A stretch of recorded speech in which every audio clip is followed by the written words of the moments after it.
2 workouts, 200 points, and a final showdown that truly will come down to who wants to win more. Welcome to the Desert City Cool Down. I'm Lauren Kalil for the final day of competition.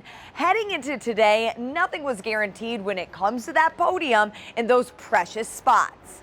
The elites started outside on the field stage with back squats straight into a mile run. I caught up with 10-time CrossFit Games athlete and affiliate owner and programmer of DCC, Scott Panchik, to talk more about the programming of Workout 6. Scott, we are here for the final day of competition. This is it. You know how it feels to be an athlete. How are these elites feeling as they still have 2 more workouts to take on? I would bet some of them are saying, I see the finish line. I can't wait to have some pizza after this. Was that your go-to meal? Oh, you start looking forward to like what you're gonna do as soon as it's done. But obviously with the day in mind. What were your like go-to meals after a weekend of competition? Do you have like a routine? Pizza was like a staple following every event. I'm like, okay, what is the best pizza near the venue that we can go and just enjoy life? I love it. I love it. Some athletes might be looking at the start of the day. You talked about it a little bit yesterday, but they accumulative had a mile of running. Yep. Now they're starting the day with back squats and another mile of running. That's right. Why program running twice and with the same amount? Right. Yeah, so when you look at the mile yesterday, it was really designed to be more interval-like, something that you could get on, and if you had the skills, you're able to push that mile and really make those fast. So there's almost like thinking like, okay, these are like shorter, faster intervals. And then today, they have the ability to do the 20 reps, and I would bet a majority of the athletes will be able to do the 20 reps unbroken. But it's how fast and how detrimental is it to you following that is what I'm excited to see, because you're gonna see some bigger athletes move that barbell fast, it take off, and they maybe get like 5-10 seconds, which on a mile run is a lot of time to earn back. So you'll see those guys get out maybe a few seconds behind that, somebody that maybe is a little better runner and they gotta work to catch up, and who's gonna be able to clear that lactic acid and really, you know, wants it at the finish line. And what is that sweet spot? How much do those back squats actually matter when it comes to cadence of the reps, or whether they, obviously if they drop the bar, that's gonna be, I'm sure, detrimental, but how important are the back squats before the run? Yeah, I mean, you have to be strong and you have to be able to move that bar without resting long at the top to win that workout or to be in the race. Is this a workout that you've done before, that you just like dreamed up in the middle of the night? Where'd it come from? Yeah, so this workout came from a little bit of history back in 2000, I believe it was 18. You've been holding on to it for a while For a long time. I got a lot of them in the archives that I'm just waiting to put out there into the world. But this was 2018, I believe. I was working with Brian McKenzie's an endurance coach in the space, and my brother Saxon and I were out working with him in his garage, and he's like, hey, I want you guys to try this like kind of testing workout. You're gonna do 20 reps on a back squat, and then you're gonna run a mile. And if we were to run a mile, I wouldn't say this very often, but Saxon would take me in a mile. If we were to do 20 back squats, I feel he would say, you would take me in the 20 back squats. But to put the two together, it was going to be really interesting to see, because I'm gonna get out the door not much ahead of them, and our mile times are like not too far off where every second is gonna count. And when we did it, it was just like a race through the door as we came through the finish. And I was like, man, that would be such a cool event to watch athletes take it on. And then also to see some of the times that these guys get. Oh yeah. And them be able to walk out of here and be like, what's your mile time? Well, with 20 back squats and a mile, I could still beat you. Well, and it's interesting because that's a combination that we've historically seen as, you know, people try to do the 500-pound back squat and the sub 5-minute mile in a single day. For sure. How did you come up with the perfect weight for 20 reps at a back squat? Yeah, it definitely could be a heavier weight. I think the athletes all could handle something heavier, but I think it starts to get a bit more detrimental to the run.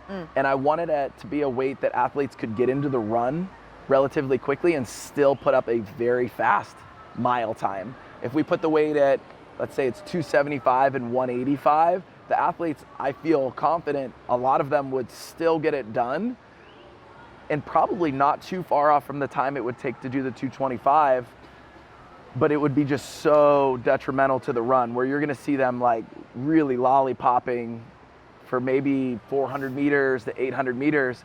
At 225, it's really a quick transition of needing to get into the run, because people are gonna get into the run quick, and you're gonna have to get uncomfortable in this workout very, very early on.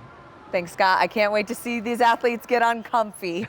Thanks to you. Yes, absolutely. They'll thank me later. Event 6 is brought to you by Valley Rays, a local sunglasses company born from a passion for quality, style, and sustainability. Designed to protect your eyes from harmful UV rays while enhancing your outdoor adventures with both comfort and style. Valley Rays believes in delivering high-performance, affordable sunglasses crafted from our eco-friendly materials made to keep up with your activities and lifestyle. Valley Rays is more than just about making sunglasses, it's also about giving back to the community. In Event 6, the 225-pound back squats weren't going to slow down the men, but Cody Rice and CJ Gerald were your 1 and 2 heading out to the run. Starting the second lap, Max Krieg pulled ahead with Brandon Smith and CJ Gerald trailing close behind. But by the halfway point, a leader change yet again, putting Smith in first. But then, as the men rounded the corner and started their final lap, Jace Brooks didn't just join the pack, but he moved to first. He was successfully able to hold off the rest of the field for not just an event win, but his first top 10 finish of the weekend. He took that event finish running in 5:46. Bella Martin caught up with him after his first win. Jace, welcome to the winner's circle, man. I'm happy to see you. That was fun to watch. In the warm-up area, I was talking to Brandon and Max. They were saying they were going to take it. And if you had asked me in the first 2 laps, I would have said maybe, until you opened up and you just went for it. Are you a runner? What's your background? 5:36 or 5:43? What's your mile time? I'm not very good at math, but it was pretty solid. Yeah, I'm a wrestler from my high school athlete background. It was just a fun event. I really enjoyed it. We've been doing a whole lot of run training on the off season, trying to PR a 5K. But yeah, just lots of running, probably 12 miles a week.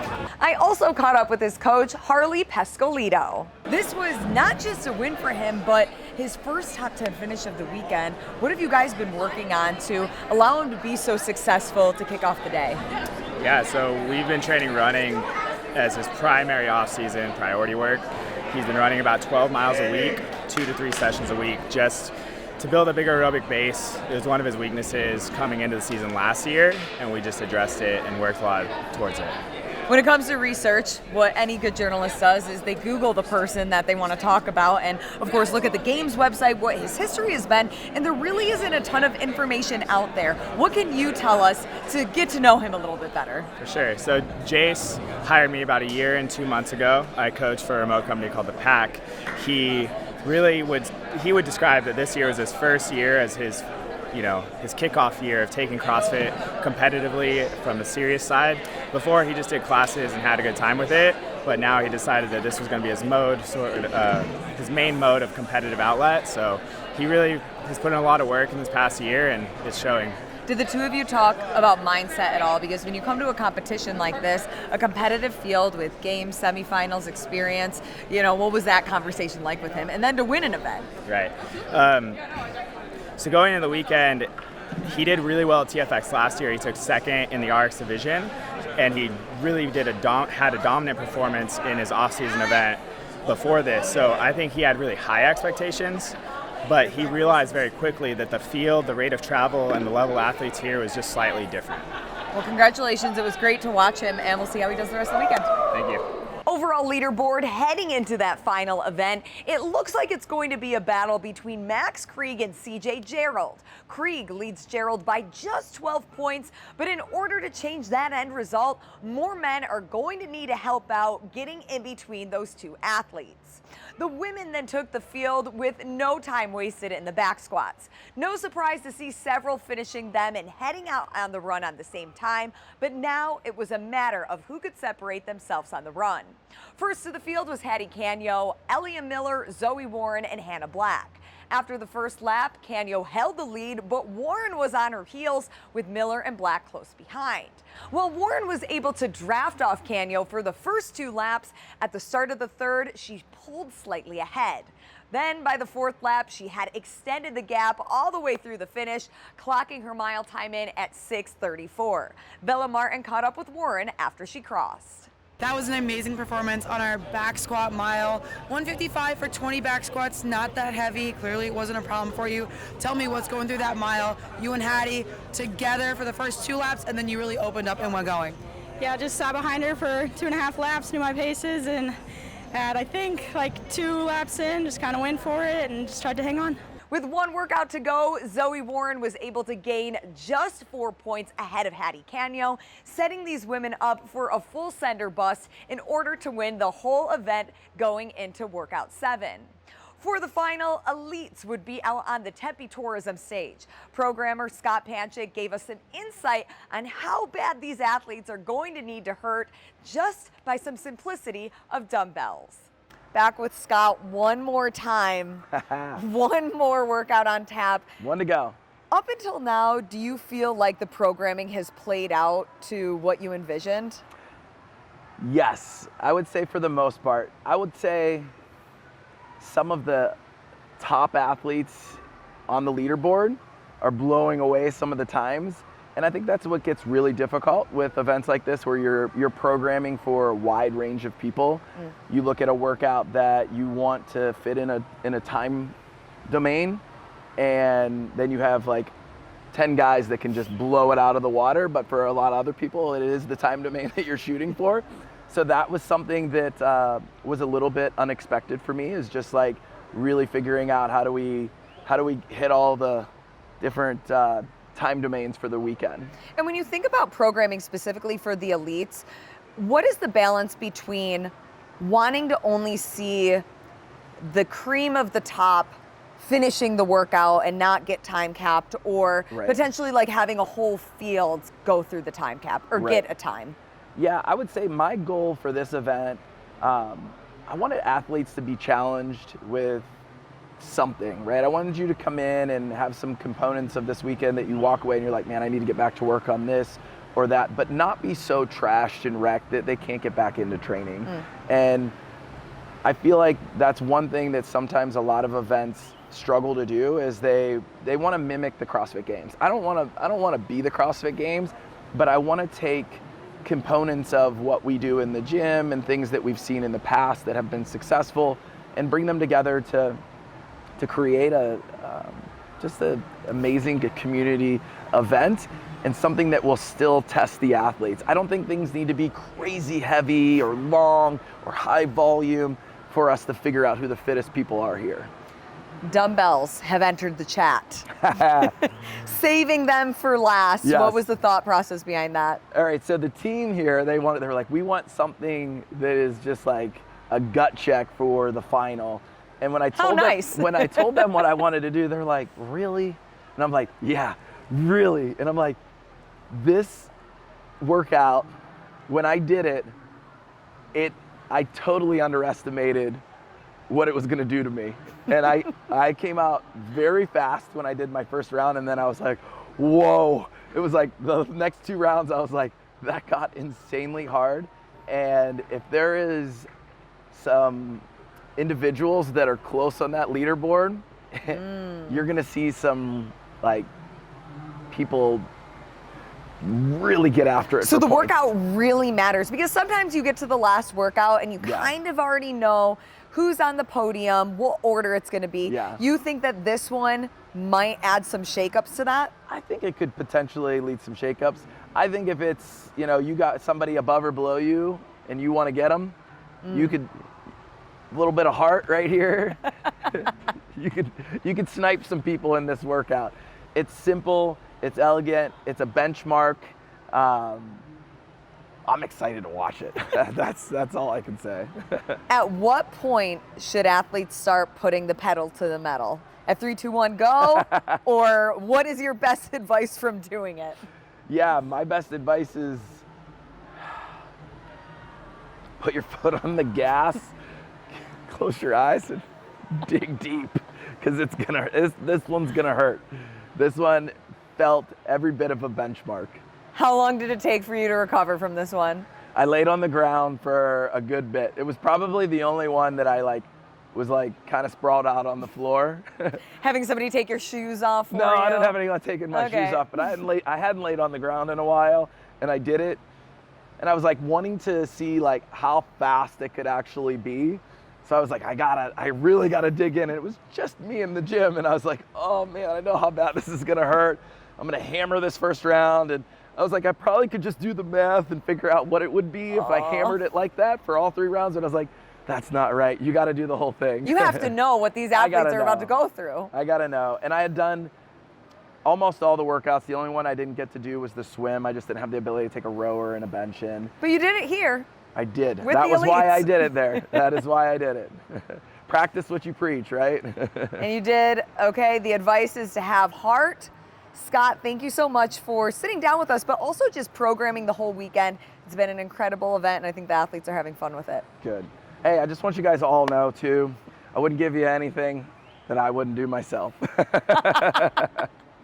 Event 7 is brought to you by Power Block, the go-to adjustable fitness equipment for elite athletes in top-tier training facilities worldwide. Trusted by NFL, NBA, MLB, and NHL strength coaches, Power Block can be found in gyms and weight rooms nationwide.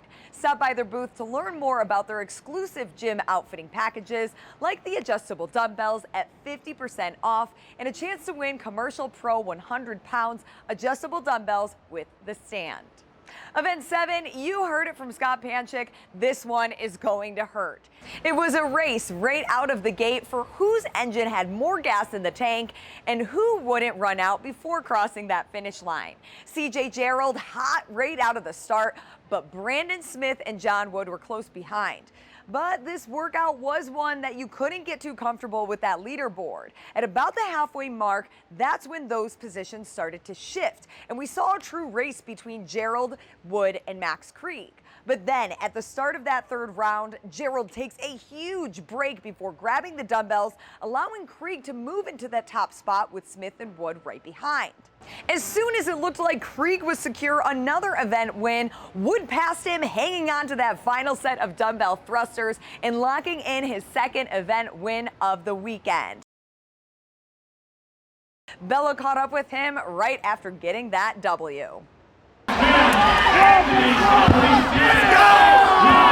Now, John, fastest time overall. You lead it. You're going 3rd into this final event. You didn't have Brad with you to push, but you had the rest of the field. Were you thinking about what Brad did in the last one? Were you just, I'm going to go full send, blackout, it's the last workout of the weekend? I mean, I knew this was a good workout for me. My goal was just to keep my rest interval the same across all the sets. Unbroken, pick them up quick. And I fell a little bit behind, but I had a lot of people started taking some breaks at the end.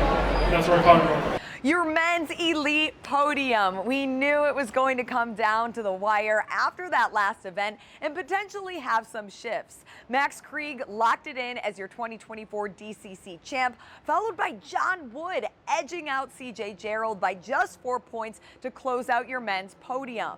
The women closing out the night with another fight at the top. Healy, Hattie Canyo, and Zoe Warren were your 1, 2, and 3 from the start, but Warren doing what Warren does best all weekend, gaining the lead early and then never looking back. With each movement, she gained a bigger lead ahead of the rest of the field to ultimately lock in her 4th event win of the weekend. She chatted yet again with Bella Martin after her win.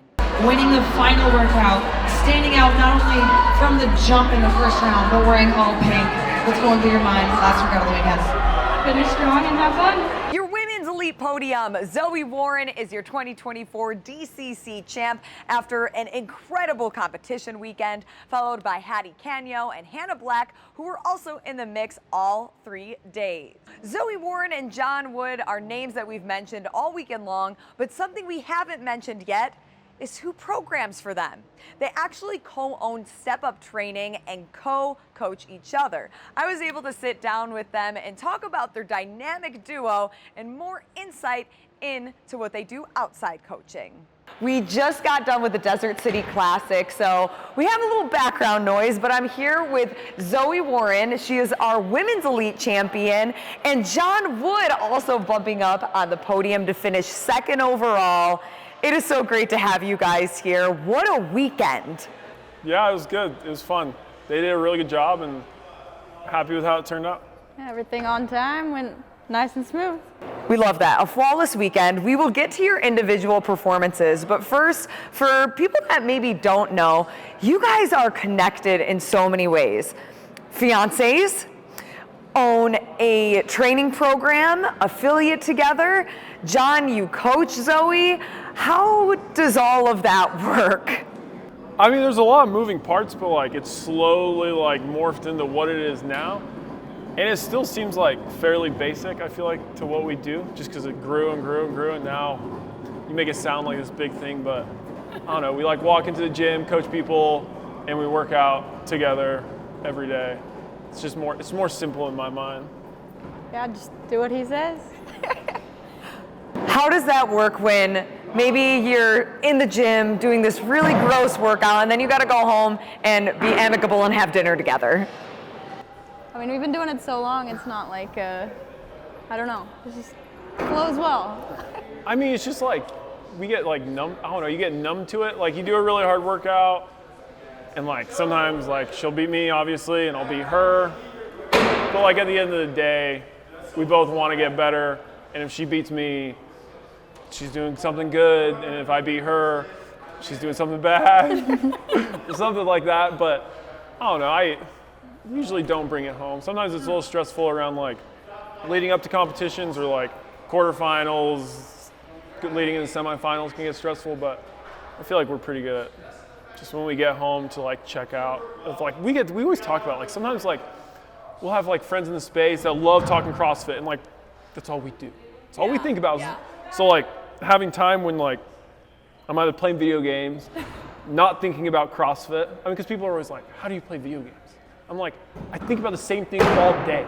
So to have a little bit of time to not think about it, it's nice. Okay, so you play video games outside of the CrossFit space. That's like your separate thing, Zoe. What are some of the things that you do to separate the CrossFit that really takes up a lot of buckets of your life? I like baking, I like cooking, and just sometimes being a gubagoo on the couch. A gubagoo? Just laying out. What's that? Just chilling. Just relax. Just relaxing. A gubagoo. Just like wow, I love that. Soreness. What are some of those things that you guys can find that do connect you that are outside CrossFit? Like if you're sitting on the couch being a gubagoo watching TV, like what are those conversations looking like? I mean, like there's a lot of things that like if you took CrossFit out that we would connect well. Like one thing what we were talking about earlier that we don't do as much anymore is skiing and snowboarding. Yeah. Like if we weren't doing CrossFit, we could easily be skiing and snowboarding. But if we're not doing that, she's like, we play fantasy football. She weirdly is like kind of into it, which I'm always like, why do you care? I'm surprised you care about this. Because obviously I care. Why are you surprised that she cares? I don't know why. She's like, okay, so you're a math girl. Love the numbers. Okay. Yeah, she gets into it and we talk about that, but honestly, like, this is what we do. Like, we talk about CrossFit a lot. We talk about things that I need to get better at. We talk about things that she needs to get better at. So like outside that, like, and us hanging out on the couch watching movies, there's really, like, I don't have anything to tell you that's, like, going to be pretty profound there. But I think it is interesting to hear about some of the other things that make you two unique outside of the CrossFit space. Seeing you both perform here, what kind of goes through the mind as, you know, you both train together, you both are together, and you're also trying to cheer for each other. John, I know that I saw you cheering on Zoe as she was out there and vice versa. Like, is it hard to separate when you come off of the competition floor to then turn around and be a coach or even just a support system? I mean, I think like the coaching part of it, like we'll talk about the workouts beforehand. So we like have an idea of what we want to do. So like that for the most part is out of it. I mean, there's a few times I told her a few things and she told me a few things after she went or I went that would have been helpful, but honestly, for the most part, after that point, I would just say it's like being a motivator, being there and just trying to cheer them on. 4 event wins this weekend, Zoe. You were on fire. More than half of the workouts, you were the one crossing the finish line first. Which one would you think or say that you're most proud of? Ooh, I don't even know. There's so many. Maybe the last one, just kind of stay in your lane and kind of go for it. But I don't know, like DT, love that. Love hang cleans, love handstand push-ups, love running, love squatting. So just kind of going with it. Maybe gymnastics. I don't know. They're all fun. She did. But you did good. You did good on the swim. But like a lot of the events, we went here knowing I knew that they were going to be very, like that last one, I knew it was going to be a wash for her. But the swim, I don't know what place she got on the swim. Second, and by like a couple seconds. Like that should not have been as good of a finish from the projections that we can make in our head, but it was a second place finish, and I mean, she didn't win it, but that was, in my opinion, the best finish she had. Something that I also noticed about you is at the 3-2-1 go, when each event started, you never were the one that started in first. It was normally a couple minutes in or maybe a couple rounds in that then you would overtake the lead. And every time you took the lead, you then just kept widening the gap between all of the other athletes. Is that something that you have found is common for you in your training, or just like as you become a better athlete that's what you're known for? I mean, definitely like more of like a longer, more endurance type workout. So I guess the longer you get into a workout, trying to hold those paces. But being at sea level is great, and I mean, getting like times and stuff to kind of push and try to beat for that. So. And John, you worked your way up the leaderboard all weekend long. You're just doing a little bit of climbing like you're out in Colorado. What was that like for you, and to ultimately end up not just on the podium, but getting second? It was good. I mean, I knew after Friday I would be in a good position, and I was. And then the running events always just like destroy me. And they destroyed me not as bad because I got second here, which is nice. I mean, the field's maybe not as competitive as it would be in semifinals. So, I mean, I'm happy I was able to finish second, because if I would not have gotten third, I would have been very upset. But I keep working on my running, and that's been the name of the game for me for a very long time. We had to actually go to the scoring table to figure out if you were going to end in second or if CJ was going to be in second. And as you were coming on the podium at the end of the day, you and CJ had a little bit of fun banter. How long have you known him for? I feel like I've been competing against CJ for a while. I mean, the first semifinals, I think he did Granite Games back in during COVID year. So that was 3 or 4 years ago. But I mean, even in quarterfinals, like I remember like seeing him on the leaderboard from 4 or 5 years ago. So it's been a while. I mean, CJ's a great athlete, and I'm worse at things, he's worse at things, and it's just see who comes out on top. So overall, what do you think is the biggest takeaway for both of you leaving Desert City, both on the podium? I mean, I feel like my things I need to work on has been like fairly constant in my head for several years now, and I don't really think much has changed there for me. Like, I just need to keep running and figure out how to run. Kind of same thing, learn how to snatch. But workouts itself, I mean, keep doing what we're doing. Obviously something's working, so great to push each other day in, day out, and got a great crew at home that they're alongside with us, so. Zoe and John, it's been so much fun getting to know you both better. Congratulations. And now it's time for all of us to go be a gabagoo on our couches at home. We just ended the Desert City Classic, but we are here with 2 athletes that ended up on the podium. We might have some background noise because they're already starting to break down after a very successful weekend. Thank you both for being here. And that will do it from us inside Arizona State University. Thank you to all of the athletes, volunteers, spectators, and staff of DCC for making this another successful year of competition. From Tempe, Arizona, I'm Lauren Kalil, and we hope to see you back here next year.